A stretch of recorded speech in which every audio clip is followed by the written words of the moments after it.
Ayan, ito mga guys. Kamusta po ang lahat? Ayan, isi-share ko sa inyo. Welcome po sa aking ah, vlog. Ayan, so papakita ko sa inyo guys. Dito kasi, dito nga diba nakaraan nga nakakita ko ng sawa. So, isi-show ko lang sa inyo bakit meron. So, actually, dati pa ako nakakita ng ahas talaga din. Yung mga bayawak ba? Sometimes yung mga ano nga yun, mga pawikan. So, nakita ko dyan gumagapang-gapang. So, ayun guys, tingnan nyo guys. Ito mga guys, papakita ko sa inyo kung saan may mga nakatirang. Ayan, so. Ayun guys, nakita nyo yan, likod ng school. Ayan, dati yan, maraming puno, maraming kawayan. So,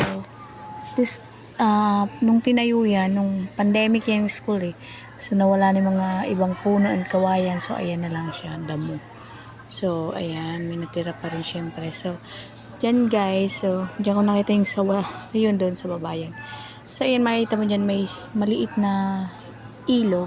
No, ilat daw yan. So, before, pag ako naglilinis dyan, tas tatanaw ako dyan, may nakikita talaga ako totally na ahas dyan. Ayan, si Masaging. So, may ahas. Tapos, sometimes nakikita ko dyan ng pawikan. So, may nakikita talaga akong ahas. So, hindi malayo magkaroon ng ahas talaga kasi madamo.